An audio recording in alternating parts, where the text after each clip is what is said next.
সালাম, শুভেচ্ছা ও স্বাগতম। আমি মিল্টন। আজ আপনাকে নিয়ে যাচ্ছি ইতিহাসের এই দিনে পৃথিবীর কোথায় কি ঘটেছিল, এই দিনের তাৎপর্য ও বিশেষত্ব এবং এই দিনের ঐতিহাসিক ঘটনা ও রটনা যা পৃথিবীকে বদলে দিয়েছে তা জানতে। চলুন পৃথিবীর ইতিহাসে এই দিনে কোথায় কি ঘটেছিল তা এক নজর দেখে আসি। আজ 12ই মার্চ। প্রথমেই পৃথিবীর ইতিহাসে এই দিনের আলোচিত, সমালোচিত এবং বিখ্যাত সব ঐতিহাসিক ঘটনা ও রটনা জেনে নেই। 1365 সালের 12ই মার্চ অস্ট্রিয়ার রাজধানী ভিয়েনায় প্রতিষ্ঠিত হয় ঐতিহাসিক ভিয়েনা বিশ্ববিদ্যালয়। এই বিশ্ববিদ্যালয়টি জার্মান ভাষাভাষী দেশগুলোর মধ্যে দ্বিতীয় প্রাচীনতম এবং বর্তমানে ইউরোপের অন্যতম বৃহত্তম বিশ্ববিদ্যালয়। মধ্যযুগে জ্ঞান চর্চার প্রসারে এই প্রতিষ্ঠানের ভূমিকা ছিল অপরিসীম। শতাব্দীর পর শতাব্দী ধরে এটি অসংখ্য নোবেল বিজয়ী বিজ্ঞানী ও দার্শনিক তৈরি করেছে এবং আজও এটি বিশ্বের অন্যতম শ্রেষ্ঠ শিক্ষা প্রতিষ্ঠান হিসেবে স্বীকৃত। 1789 সালের 12ই মার্চ মার্কিন যুক্তরাষ্ট্রে আনুষ্ঠানিকভাবে পোস্ট অফিস বা ডাক বিভাগ স্থাপিত হয়। আধুনিক রাষ্ট্র পরিচালনায় এবং নাগরিকদের মধ্যে যোগাযোগ ব্যবস্থা স্থাপনের ক্ষেত্রে এটি ছিল এক যুগান্তকারী পদক্ষেপ। তৎকালীন সময়ে চিঠিপত্র আদান প্রদানকে সরকারি কাঠামোর আওতায় আনার মাধ্যমে দেশটির প্রশাসনিক ও বাণিজ্যিক ব্যবস্থার ব্যাপক উন্নতি ঘটে। পরবর্তীতে এটি বিশ্বের অন্যতম শক্তিশালী ডাক যোগাযোগ ব্যবস্থায় রূপান্তরিত হয়। 1972 সালের 12ই মার্চ বাংলাদেশের স্বাধীনতা পরবর্তী ইতিহাসে একটি তাৎপর্যপূর্ণ দিন। এই দিন ঢাকা স্টেডিয়ামে ভারতীয় সেনাবাহিনীর একটি সুশৃঙ্খল কুচকাওয়াজ অনুষ্ঠিত হয়। বাংলাদেশের স্বাধীনতা যুদ্ধে মিত্র বাহিনী হিসেবে ভারতীয় সেনাবাহিনীর অবদান ছিল অনস্বীকার্য। দেশ স্বাধীন হওয়ার মাত্র কয়েক মাসের মধ্যেই ভারতীয় সৈন্যদের সসম্মানে নিজ দেশে প্রত্যাবর্তনের এই ঘটনাটি ছিল নবজাতক বাংলাদেশের সার্বভৌমত্বের এক বলিষ্ঠ বহিঃপ্রকাশ।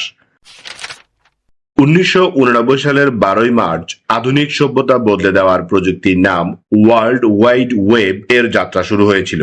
CRN এর ল্যাবে কাজ করার সময় ব্রিটিশ বিজ্ঞানী স্যার টিম বার্নার্স-লি বৈশ্বিক তথ্য আদান প্রদানের এই আধুনিক প্রযুক্তির প্রস্তাবনা পেশ করেন। তার এই উদ্ভাবনই আজকের ইন্টারনেটের মূল ভিত্তি। এই প্রযুক্তির মাধ্যমেই মানুষ ঘরে বসে মুহূর্তের মধ্যে বিশ্বের যে কোনো প্রান্তের তথ্য সংগ্রহের সুযোগ পায়, যা মানব ইতিহাসের অন্যতম শ্রেষ্ঠ আবিষ্কার হিসেবে বিবেচিত।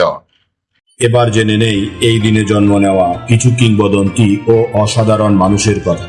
বিখ্যাত আইরিশ বিশপ এবং দার্শনিক জর্জ বাকলি 1685 সালের 12ই মার্চ আয়ারল্যান্ডে জন্মগ্রহণ করেন।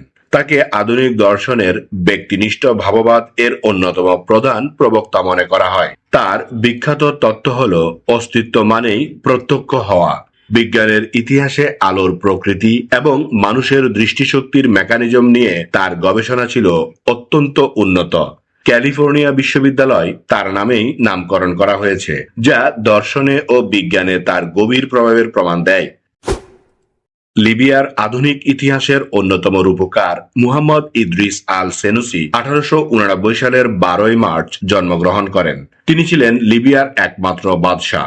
1951 সালে লিবিয়া যখন ইতালির শাসনমুক্ত হয়ে একটি স্বাধীন রাষ্ট্র হিসেবে আত্মপ্রকাশ করে, তখন তিনি দেশটির সিংহাসনে আরোহণ করেন।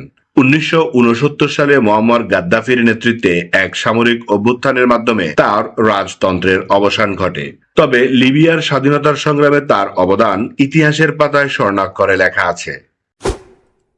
বাংলাদেশের প্রখ্যাত অর্থনীতিবিদ ও শিক্ষক অধ্যাপক রেহমান সোবহান 1935 সালের 12ই মার্চ জন্মগ্রহণ করেন। তিনি ছিলেন বাংলাদেশের স্বাধীন রাষ্ট্র গঠনের বুদ্ধিভিত্তিক লড়াইয়ের অন্যতম সেনানী। 70-এর দশকে পূর্ব ও পশ্চিম পাকিস্তানের মধ্যে যে বৈষম্য ছিল, তা তিনি দুই অর্থনীতির তথ্যের মাধ্যমে অত্যন্ত জোরালোভাবে তুলে ধরেন। স্বাধীনতার পর তিনি প্রথম পরিকল্পনা কমিশনের সদস্য হিসেবে দায়িত্ব পালন করেন। বর্তমানে তিনি গবেষণামূলক প্রতিষ্ঠান সেন্টার ফর পলিসি ডায়ালগ এর চেয়ারম্যান এবং নাগরিক অধিকার আন্দোলনের একজন সোচ্চার কণ্ঠস্বর।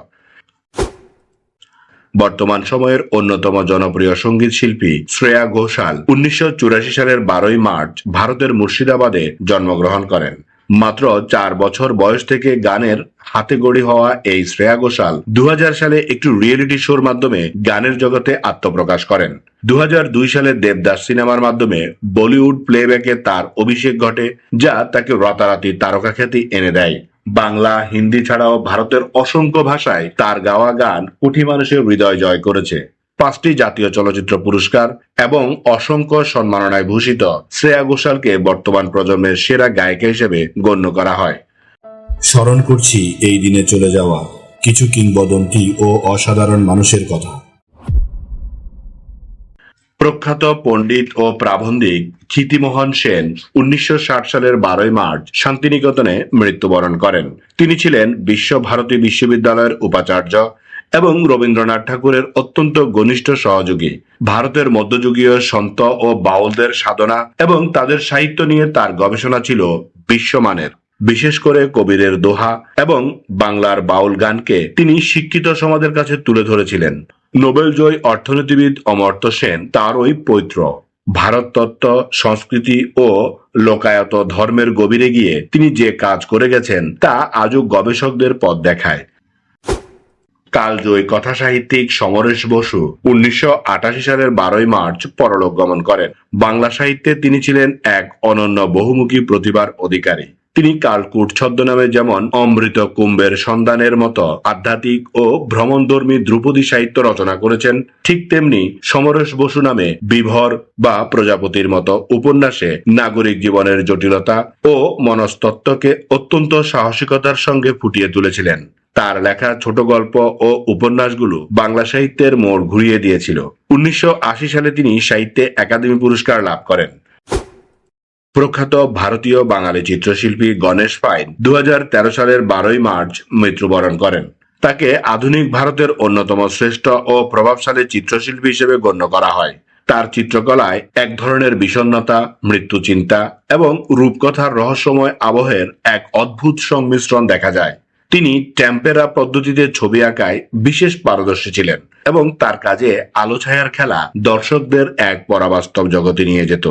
নিভৃতচারী এই শিল্পীর আঁকা ছবিগুলো আন্তর্জাতিক শিল্প বাজারেও অত্যন্ত মূল্যবান এবং প্রশংসিত।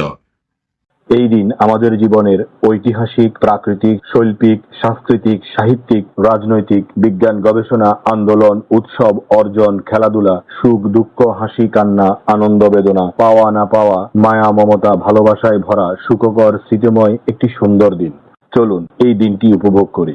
আগামীকালকের তারিখে পৃথিবীর কোথায় কি ঘটেছিল তা জানার আমন্ত্রণ জানিয়ে আজকের গল্প এখানেই শেষ করিলাম। লাইক, শেয়ার আর সাবস্ক্রাইব করার দায়িত্ব আপনার। আমি শুধু বলিব, নিজের, পরিবারের, প্রতিবেশীর ও পরিবেশের যত্ন নিন। ধন্যবাদ। খোদা হাফেজ।